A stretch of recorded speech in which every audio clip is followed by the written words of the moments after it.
Good evening. We will now open the Board of Adjustments on this day, December 13th, or 11th, sorry, 2023. We welcome all those in attendance.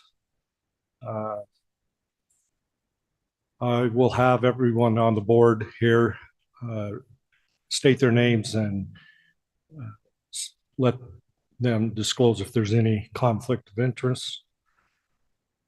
And then we'll move forward with the hearing. My name is Tom Halliday. I have no conflict.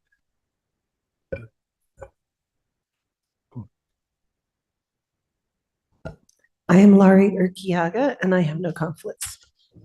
Andrew Rennick, no conflict. Maria Winden, no conflict. I'll just disclose that I do live in the Mazer neighborhood where this item is taking place, but otherwise there is no conflict. I'm Eric Chase. I have no conflict. Thank you. This is a public hearing, but we will first have the presenter. He or she will be invited up to speak and let us know exactly what's going on with their property. Speak clear and into the microphone so we can all hear for the recording. Please state your name and city of residence city of residence for the recording.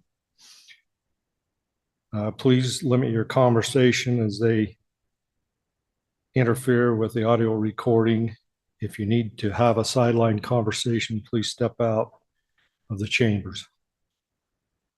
Please do not attempt to interrupt or speak over people. Intimidating or threatening speech or behavior will not be tolerated. Please refrain from clapping or cheering during the hearing. We'll now have the applicant come forward. No? Staff, I'm sorry. We'll now have the staff present.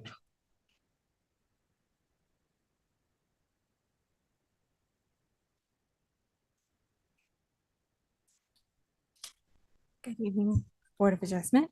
This item is for the property at 308 East, 300 South, and it's a variance for multiple for the minimum building size of 10,000 square feet, to reduce the minimum lot size, to reduce the rear yard setback, as well as to address parking. Oh, I'm sorry. Can you turn up the volume on the mics? We're good. Okay. This is better. And just know we're Okay. So this the variance for the property at 308 East, 300 South. Here we have an aerial view of the property. Concerns that were raised by Public Works along 300 East is the parking situation. You'll see that in this aerial image, we have cars kind of parking on the setback and metal grates that have been added to extend the drive approach. On the right side, we have a picture of the property from 300 East as well as from 300 South, showing the general facade of the building, the area that has lights on it that is currently being used as a pottery studio, but previously had a variety of different uses. The main structure of the building on the first floor is being used as a daycare, with the upstairs and downstairs being used as residential units currently. So this property is in our general commercial zone, and it has been that way since 1974. The general commercial zone does not allow for mixed uses. previous research into the property has not shown any documentation that residential uses were recognized at the property. Current investigation, because of neighborhood concerns raised at the property, did not find any additional documentation to recognize residences there, and actually found some health and safety concerns. Staff is unaware of hardships existing at the property for it to have any of the permitted uses by the current zoning. And granting the variances to section 1414, our mixed use zone, does not guarantee that city council would approve that this property be rezoned from our general commercial zone to mixed use zoning. So ultimately, the recommendation from staff is to deny the variances that have been applied for. So that's everything. Does anybody have any questions for staff?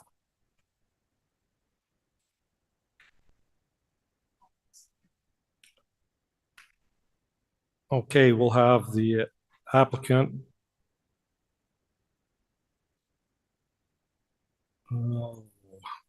Where's the name? There it is. Joshua Steele, come forth.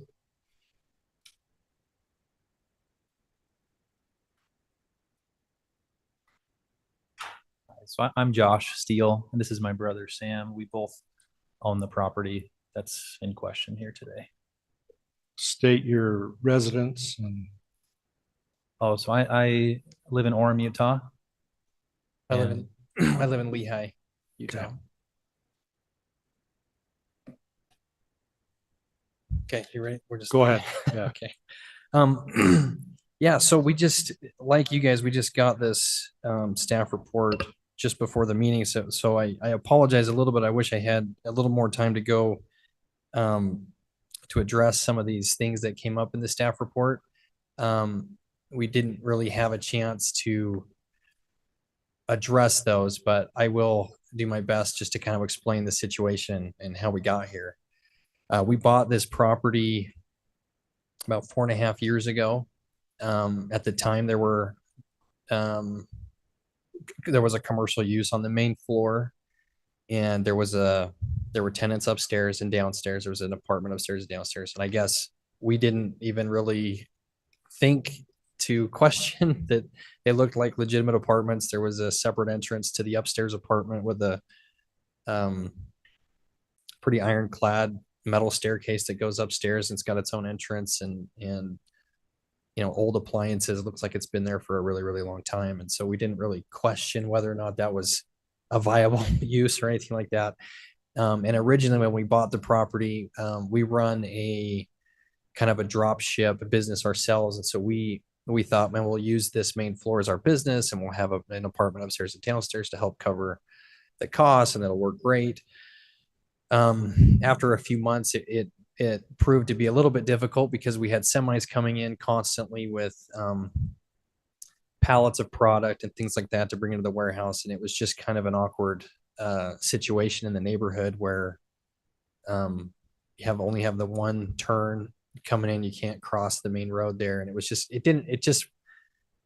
we probably could have made it work, but it was a little awkward for us. And so we decided that it wasn't a good spot for our business. And so we then attempted to rent the main floor out, and we've had a handful of different businesses come in and out of that main floor. And it wasn't until recently this year that we became notified of that these apartments, the upstairs and downstairs apartments, were not allowed for that space. And so we came in. I've been talking to the city. The city's been really great. Really nice. We've talked, trying to understand, well, what are our options?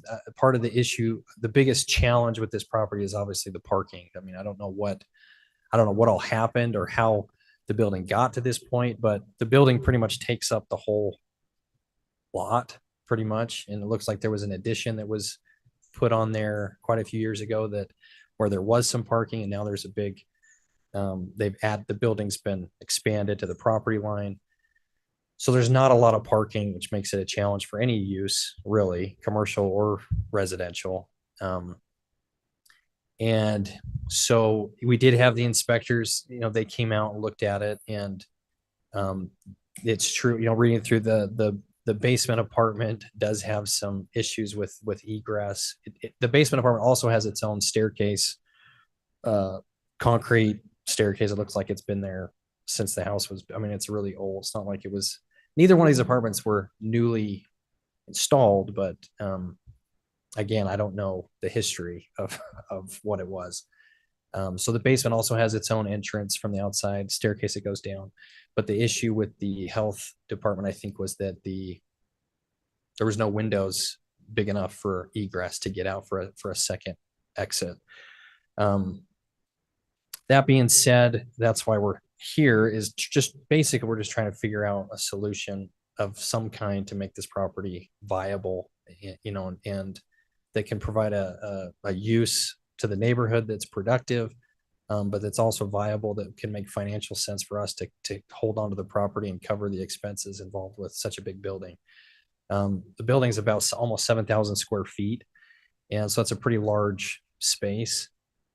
So anyway, so that's why we're here. And so I guess in discussing the options with the city on what's the best way to proceed, it was clear that we were going to need to do anything with that property. We would need some kind of variance because of the lot size and the building to lot ratio and things like that, that whether we wanted to do, try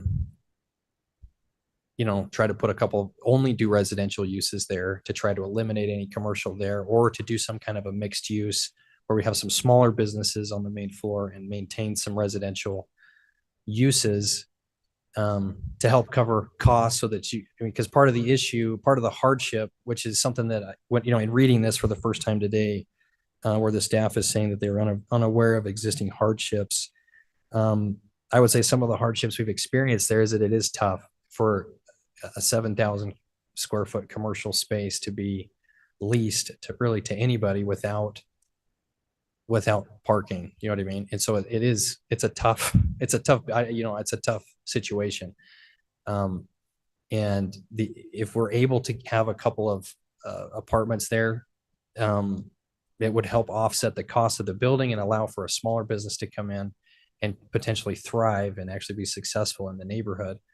So that's kind of where we're at on that one. The only other thing I would say is, in going through all the different information that we gathered, there is a little bit of and again, I haven't called or contacted previous owners to find out what the history, and I'm not an attorney, so I don't know what the legalities are of, you hear the phrase grandfathered in, apartment and stuff like that. I have no idea if that even applies here or what, but in going back through the city's notes on when they did the research in 2004 about the history with the apartment, there's a letter, from Rita Trimble that's dated November 5th, 2004. And I guess I can get this to you guys somehow. But in the second paragraph, it's talking about how somebody went out to the property, was doing research and trying to find out, hey, is this apartment supposed to be here?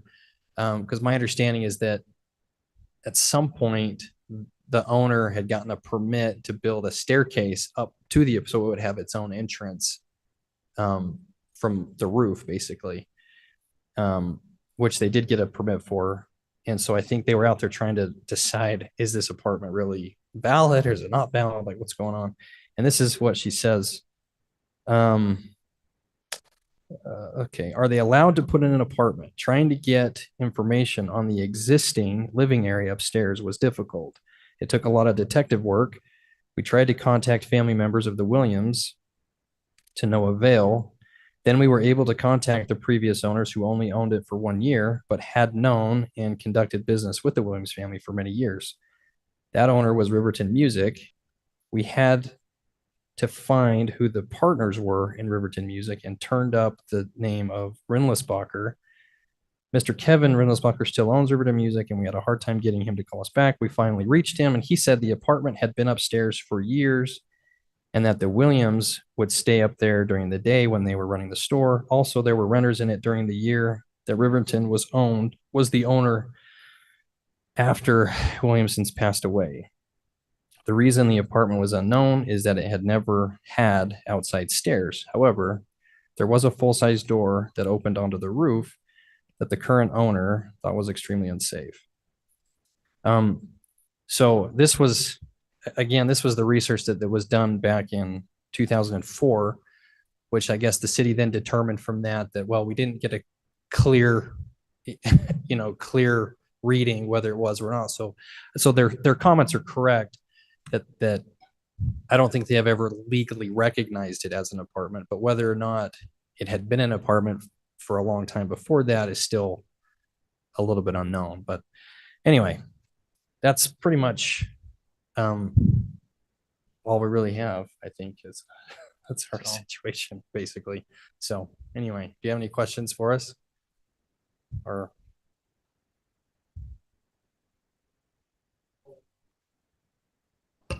So when you bought this, was there any verification of what was going on the property? Was there some business running out of it when you bought it, or what was going on?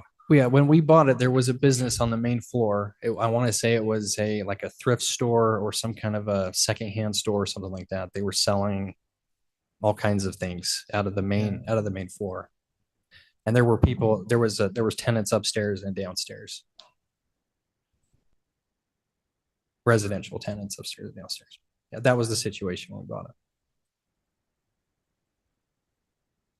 And prior to you buying it, you didn't do any research with the city to find out.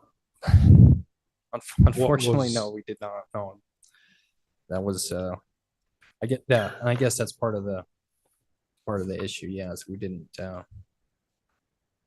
We just assumed. I mean, the apartments looked pretty old, looked pretty, so we didn't really question it. But so, what's your feelings? Do you want to try to move forward with making this a residential area, or do you want to combine uses? Well, I think our initial thought was that we would honestly be happy with either one. Like, I think the issue is it is a really big building, and I think the issue we had when we were running our business is that it was like, okay, this is to use the space. It creates a lot of traffic, heavy traffic, and big vehicles, and it just it doesn't really work right there. So it is kind of an awkward situation. And part of the issue too there with inciting when the state highway came through, and I think previously when all this had been approved and they had added on, there was more parking. There was parking on the street, and there was, or maybe there wasn't on the highway. Oh, okay. For some reason, someone had told me that there was, and then when the state came through and put the highway right there, it had eliminated parking, but maybe there was never parking on that street. A long time ago, Yeah, a long time ago. not recently. Yeah, that's what I'm saying. Yeah, a long time ago. Yeah, so our thoughts is that obviously apartments, there's a huge demand in Provo for residential living, and these two apartments are obviously, the upstairs apartment I think is fine. It's been that way for a long time. But the downstairs apartment, if we were able to get that approved, we would have to make some codage. We'd have to make some improvements to the building to meet code and things like that. And our thoughts is that if we have less commercial space on the main floor, then it makes it so that a smaller business can go in there and actually be successful. The rents can be low enough that a small business can go in and be successful. So I think our preference would be to have the ability to have the commercial space on the main floor, and then to have the two apartments. But we're open to we just want something that will work and that will make sense for the neighborhood. I have a question. One of the variances that you're applying for is relief from meeting the parking requirements. Specifically, what are your plans there for meeting or for requesting that variance? And So I believe that for an apartment, 2 parking spaces are required. And so off-street parking spaces. And so there's just the one garage. And it's just a 1-car garage, if I'm correct. Is that right? I don't, it's technically, I don't know. I don't know if it's a 2-car wide, or I don't know if it's 2 cars wide or 1 car wide, but yeah, it's regardless, it's insufficient for sure. And I Okay, think the issue there is, I don't know how I mean, we wouldn't be able to meet the current codes for parking there. And I think part of it would be kind of a trade-off and say, well, the building as it stands doesn't meet the parking requirements for 7,000 square feet of commercial space. One parking spot doesn't work for that.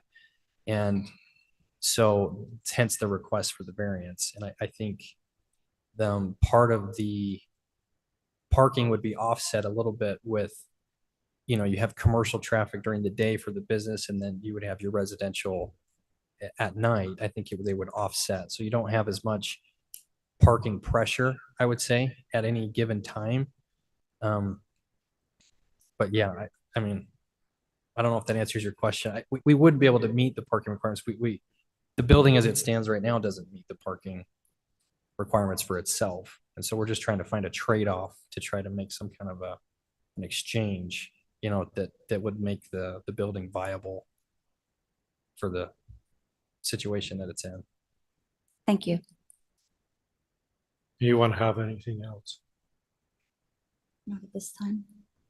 Was there any kind of a title search or anything that, like, did you go through a title company and get any sort of documentation on the property as you were purchasing it? Yeah, I'm sure all that was done, but the title search wouldn't have shown, it would just show that it was a clear title. It wouldn't, I mean, that would only show if there were any liens or encumbrances and things like that. Mhm. So, I'm just wondering if the zoning and that kind of thing was part of the process. yeah, but- that wouldn't show up on a title search or anything. So just, I want to make sure I'm clear on what we're going through today. So you guys are requesting, you're planning on applying for a zone change to a mixed use zone, and you want to get these variances approved before you're moved to the new zone. I think that's what's in front of us today, I think right? that's, yeah. And again, I don't, maybe we're doing this wrong. That was the way I think we were instructed to do it. So when we come and have communicated with the city, I think, the idea was that even if we were to get the zone change, it wouldn't make any difference if we didn't have the variances. And so I think the variances was the first step. And then we would still have to, cross that hurdle with planning and zoning to get zone approval if we do get the variances approved. Okay, thanks for clarifying that. What are the uses of the buildings that surround you? Are they all commercial, mixed? No, so this building is kind of an anomaly that way. I mean, if you look at the zone map, it's it's in a residential zone, and then you have our building that's all by itself, and there's another commercial building that's across the state highway that's kitty corner to it that's also in the same zone. So it is kind of on its own, but there are, I mean, I would say almost every parcel that borders ours. I mean, if you, even in the staff report, you can see the different addresses. There are a lot of apartments in the area, a lot of second apartments, third apartments in our little area right there.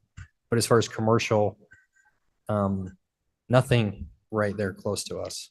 We're kind of I'm on an island. on an island right there. Yeah. Do we have a map of the zoning for that area?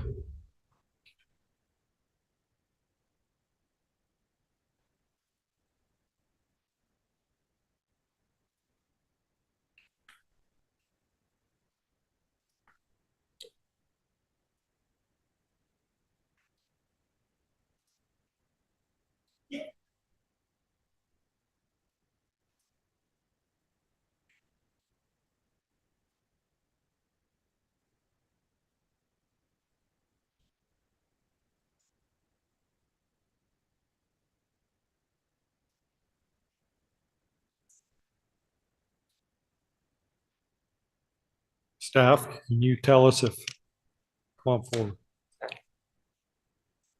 So if you want to try to pull up the zoning map, in the meantime, so specifically, yes, so this property is commercial, general commercial. Kitty Corner is also general commercial. Outside of that, it's primarily residential, R1 or RC zoning. So it's been like a spot zone for that area and maybe across the street, huh? Yes, yes, for years.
Do we have any history on when that zoning happened?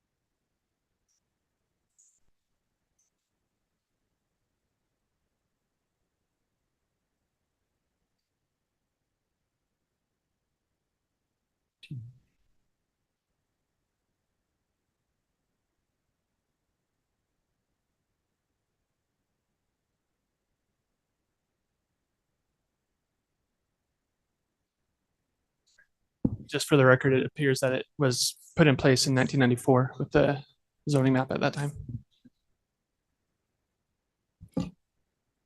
It was zoned commercial in 1994 from residential?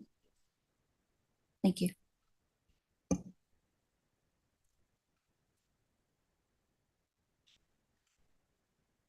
Okay, thank you. We'll now open the hearing to public comments.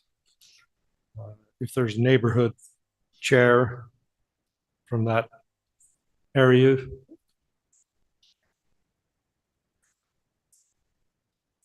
Sure.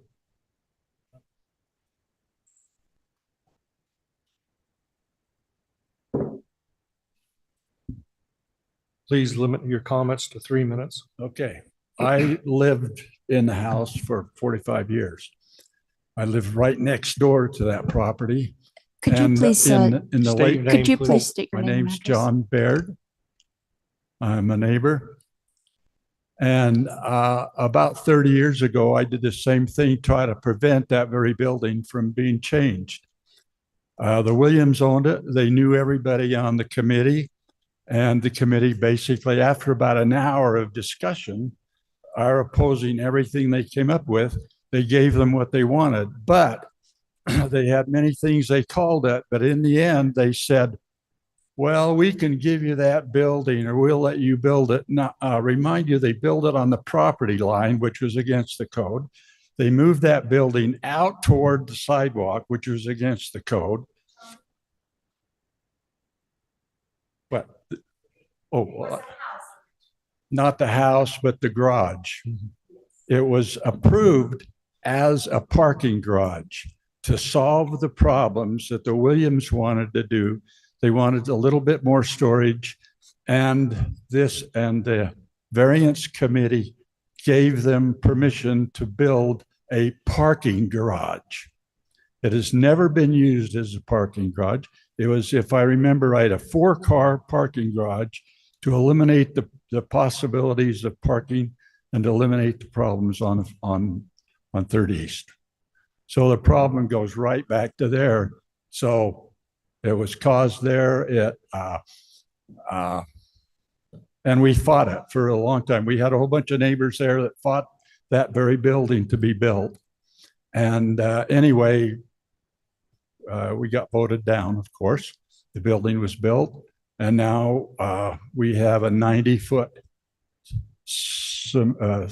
cinder block wall right along the driveway of our house. And we've lived there fine. These guys are good guys, but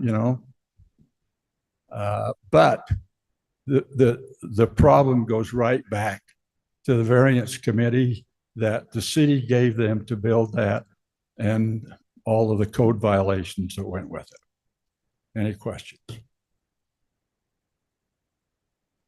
So how do you feel about what the applicant is asking? I don't know what us? I don't know what they want.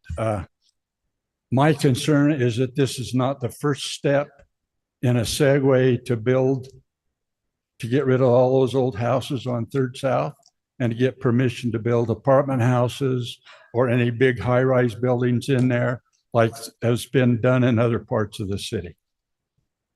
There is no more parking.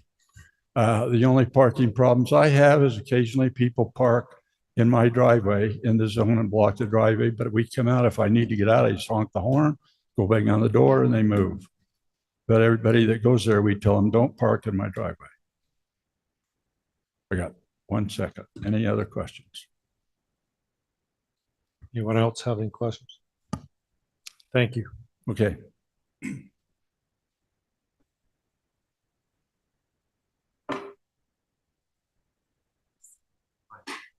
My name is Ferdinand Paul Merlick. I live in Provo. I just live down the block from where this building is located.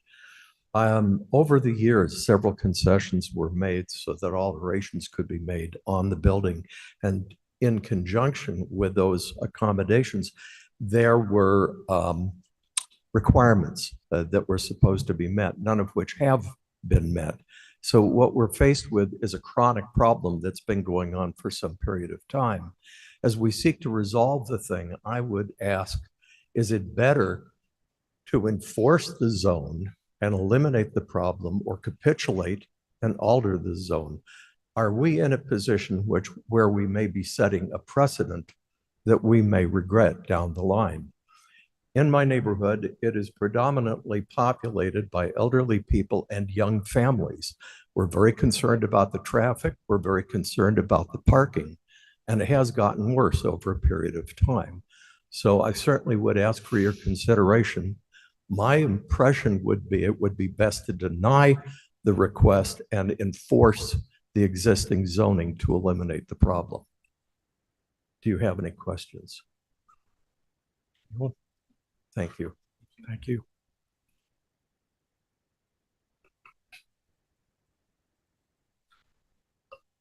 My name is Kathy Jackson and I live a block away. Knew the Williams quite well. So again, it's another one of those things, just like in the walking neighborhood and stuff, that where the developers promised something and then the city said, okay, and there was never any teeth to it. And then the developers just went, we don't care. And now we're where we are. I feel really bad for these gentlemen. I bought a duplex in that neighborhood and did not do my due diligence to see if it truly was a duplex, and was caught in that years ago. And they said, well, what about you could sue your person, your realtor. No, I couldn't. That was he used to live in the neighborhood. I couldn't sue my realtor for selling me a duplex, but now it's a single family home that I had to lose money on rentals all these years because it's a single family home. Okay, so here we are. it is a nightmare, the parking there, and it's so illegal. The last time I was in front of the board, there was a woman there who was having her shop of used goods and everything. And the board said, you do not have parking. You cannot park in front of the garbage cans, in front of this, in front of that, which it's all being parked in front of now across the city. You know, the parking there, it's so illegal. It's not even funny. And, so my thing is what's to be done? I don't think giving a variance is to be done. I think that if the garage were to be torn off the back of that house, there's parking. Now, I know that the basement apartment, and you guys probably don't know this, but the basement apartments have been there less than 10 years. It was dug out and, it's been there less than 10 years. And that's why it doesn't have even old windows. It's not legal. It was just put in there. The upstairs apartment at the time when we went before, they said nobody's to be living in there. It was just for when it was open for business. And then the people who owned it were to go up and have their lunches there or whatever. I don't know. It's a mess. It's a mess. And these guys are caught in the mess, but the neighborhood is caught in the mess too. And so what's to be done? I would say, let's look at really what's to be done. We can't, there's not room there. So let's get so that there's room for parking, legal parking. And like I said, the basement apartment is a rather new addition to the neighborhood, but I like to have these guys, I'd like to have that problem fixed because it is a problem and will continue to be a problem. Thank you. Is there anybody else?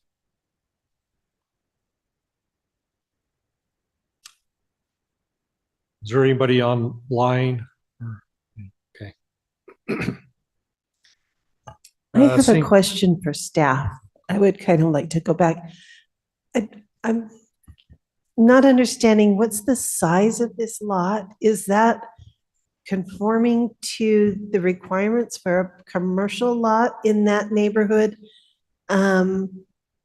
Because they're wanting a variance from the lot size, and I'm not sure how all that works. Correct. Off the top of my head, I don't remember the required lot size for our general commercial zone. But for the mixed use zone that they want to change it to, the lot size is on the staff report, 20,000 square feet. And this lot size is something in the 7,000 square feet range. So that's one of the variances that is being asked for. Could you please stay there? I have a question as well. Has it ever been legal in Provo to build up to the property line? Right there on the south property line, that garage, there is no setback between the property that we're discussing right now and the property to the south of it. That garage is built right up to the property line. So I've always been curious how that came about. Was that ever allowed in Provo to just build right up to the property line when that happened? Historically, it might have been. It's going to depend on what zone it's in. There are a lot of factors that play into it. Again, one of the variances they're asking for is in the mixed use zone, getting that setback reduced from 20 feet to 0.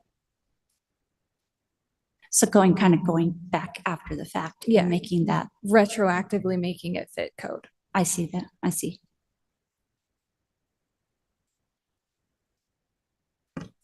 One of the gentlemen that spoke referred to a historical meeting in which this was allowed to be, built.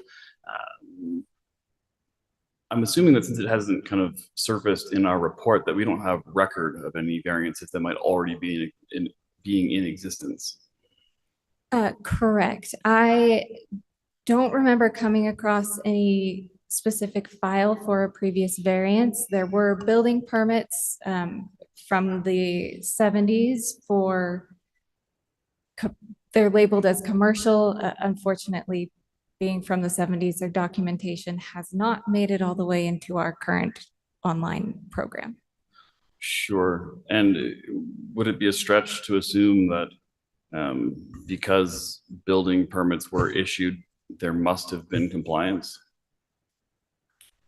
I don't think that's a giant stretch, but I was just looking into, so the CG zone has pretty much zero setbacks on adjacent property lines, right? Sure. Except for the streets. The thing that is in code now, transitionary design standards for when a commercial zone is up against a residential zone, that was enacted in 1990. If these building permits were pulled in the 70s, then it was probably to zoning code at the time. So 1990, so this was zoned from residential to commercial in 1994, according to what was disclosed just earlier in the meeting. correct. So wouldn't that setback have been not allowed? The zero setback? Wouldn't it have been 20 feet? So that, yeah, we would have to go back and double check. Again, our documentation from the 70s is not that great, but Maybe this is apples and oranges. It's not what we're here to discuss right now. I'm just right. being curious. Yeah, I have to go back through and see what else we can pull up. I'm not aware off the top of my head of any other Board of Adjustment or variances that were on file. Okay. And I imagine as a general practice, the burden of proof would sit with the applicant. Yes.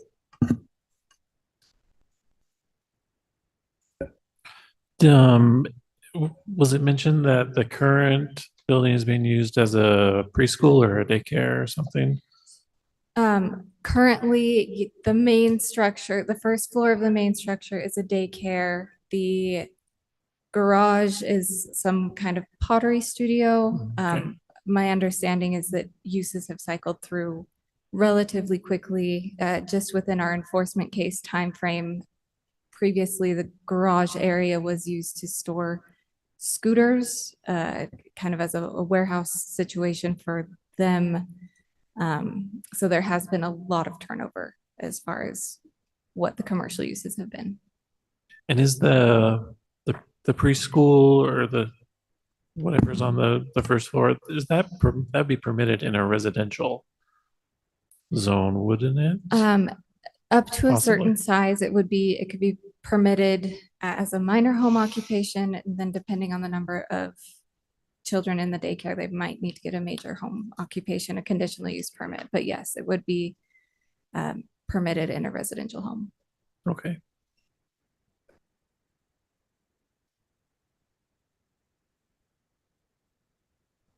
You probably don't know this, but are there minutes from the meetings when this was discussed? Is that something that is even within the ability of staff to research for something from the 90s to find out what? We can, if we've got, there would probably be some kind of memo with a rough summary.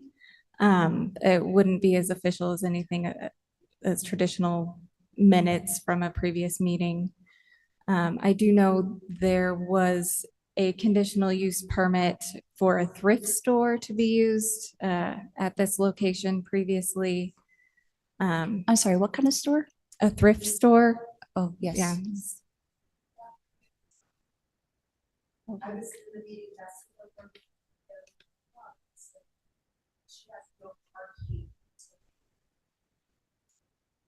Okay.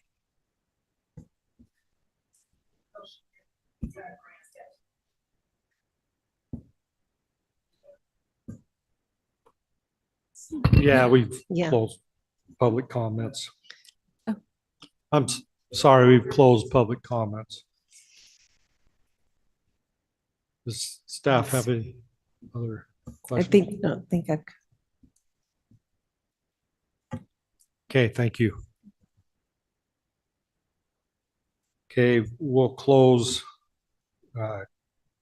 comments and go to Time to deliberations. I am feeling it seems really unfair that the Steels are left with this sort of a situation. But then the requirements for us is that we can't consider that economic aspect of it as part of our analysis. And so that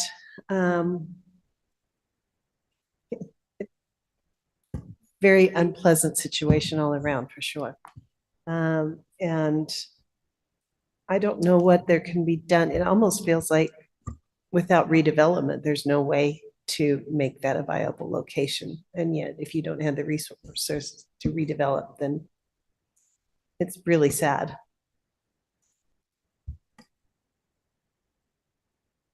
I mean, ideally, and kind of practically, there would be some road, some map that we could kind of, not us necessarily as a board, but as a city, and as other kind of, interested parties that would kind of bring this into not just compliance, but usability. It seems like right now that it's beyond a compliance issue.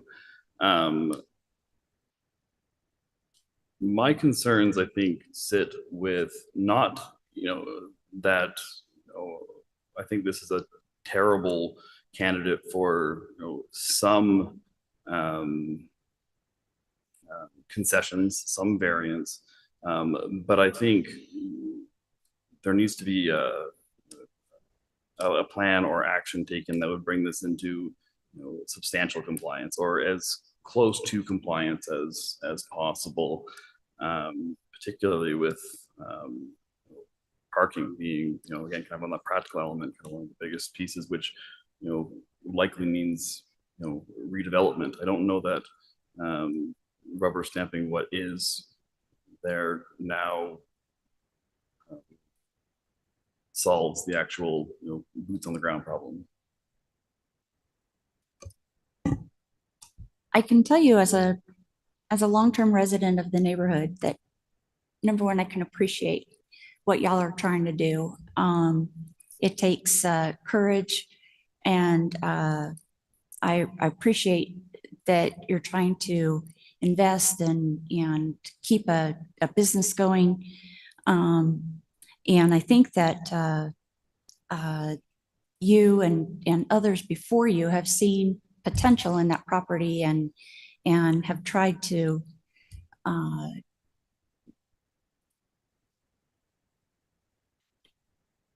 make use of that potential that they've seen there. And I think that but one of the frustrations for the neighborhood is the lack of parking. And one of the frustrations for owners, especially, is lack of parking when they're trying to run a business. There isn't anywhere to park except on the street. And when you're trying to set up apartments in there, there isn't anywhere for a resident to park. When you're trying to set up a business, there aren't anywhere for customers to park. And that's just it's not a great location for many types of businesses in there. I don't have the answers to what is a good type of business to go in there. I'm not a business person. But I think that there are probably answers. But I do know that going back historically, when their piano store was there weren't any apartments in there other than the one that the Williams used during the day to eat their lunch, take a nap, and what have you. any other apartment that's there now was added after the fact, and unfortunately, they're not there legally, and they're not able to be supported because there isn't a parking situation to be able to support apartments there. So that's really a conundrum for that piece of property.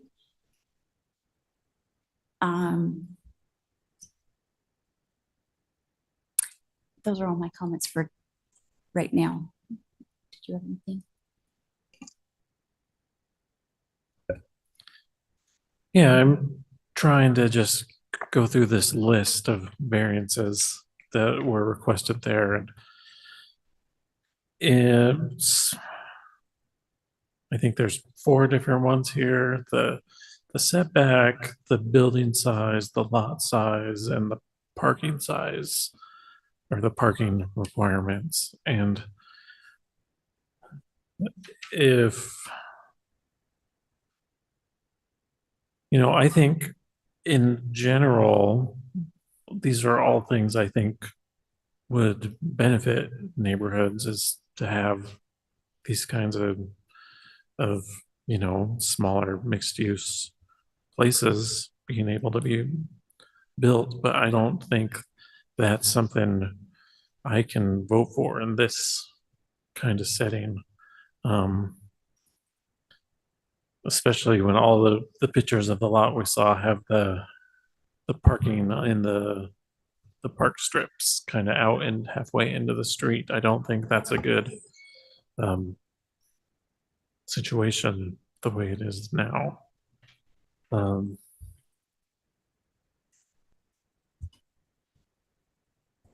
don't know. Is anybody else thinking of it like that? And I'm also worried because some of these are pretty aggressive changes, like the lot size went from 20,000 square feet to 7,500 square feet. I worry that if we approved such an aggressive variance, the city council might just say, well, we're not going to approve that anyways. So I think that's a real possibility. There's a letter in there that said that a caretaker apartment might be a possibility. If something, the lot size, that is a very aggressive change. It's not the one that bothers me the most. I do have some sensitivity to the parking issues. If that garage was built to be a garage, I'm wondering if some of the space of that could be partitioned off to give it the parking necessary. It's such a large building that maybe, so I could see approving or recommending, a change to the lot size or a change to some of the other things, but only if somehow parking were accommodated within the structure or a remodel or something. But I don't see that this is having the size to sustain both commercial and residential, other than perhaps a caretaker apartment. Yeah, right now, with the way it looks, there's no parking on the property. And if you start parking on the property and you have children out there running around, it makes it a very big hazard, or so it looks. That was kind of my thought too, is there some way to make that garage an actual Garage parking area? That's up to them to decide, but yeah, there's just no parking there. I can see how everybody around the neighborhood feels like they're being treaded upon because they're using everybody else's parking.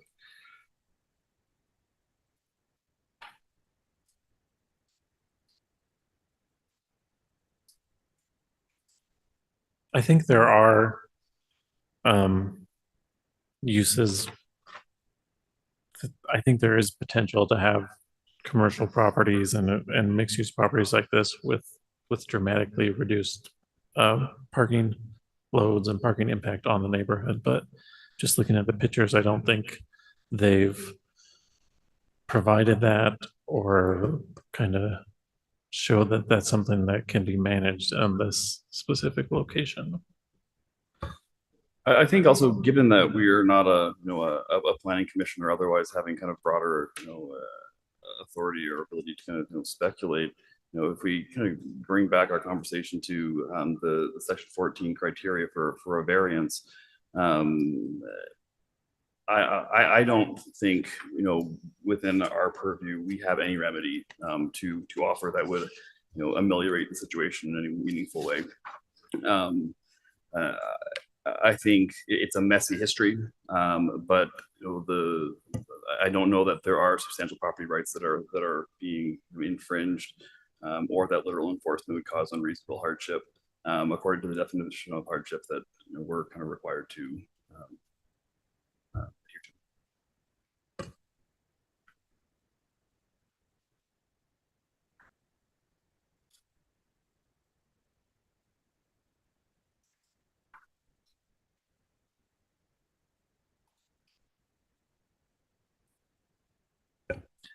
I would agree with what you said there, that this is, when we get applicants like this, it's when we start to feel like we're over our head on something that's probably not what we're tasked with as members of the Board of Adjustments.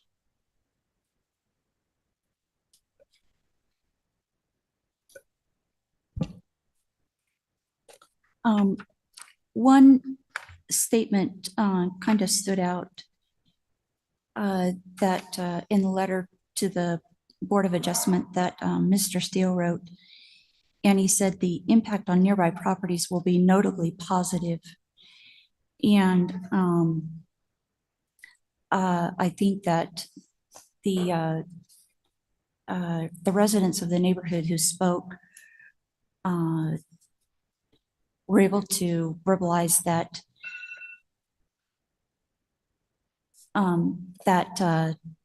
the impacts that have been felt over the years have not been positive. And I feel that if this board were to grant these variances, which I don't think is in our power to do, I don't think that there's any hardships that would justify being able to grant these variances. There's just too many that need to be granted. But I don't think that it would be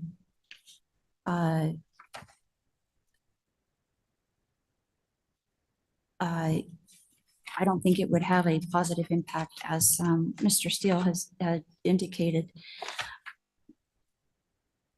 I do not, I don't feel that granting 4 variances in order to be able to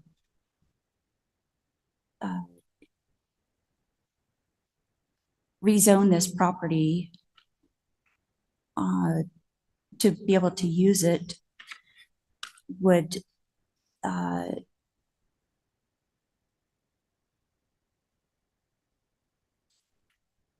be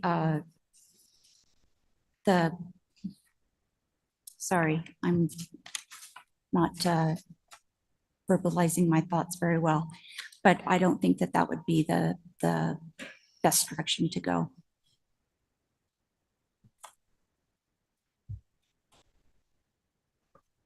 I'm prepared to make a motion if others are so inclined. Okay. So I motion that we accept staff's recommendations and deny the request for these 4 variances as described. Yeah. Do we have a second? I will second. Okay. I think we're ready to take it to a vote then. Go ahead and I vote aye. Aye. aye. Aye. Aye. Okay. Ayes have it.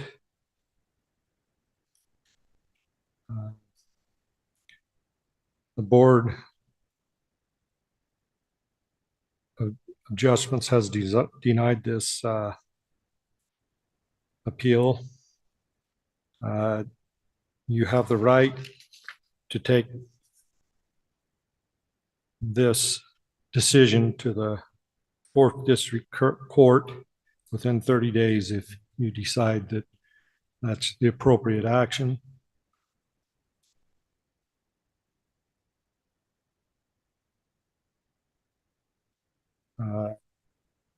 All the items have been heard, and a motion to adjourn the hearing. I move to adjourn. Second, I'll second. meeting's adjourned.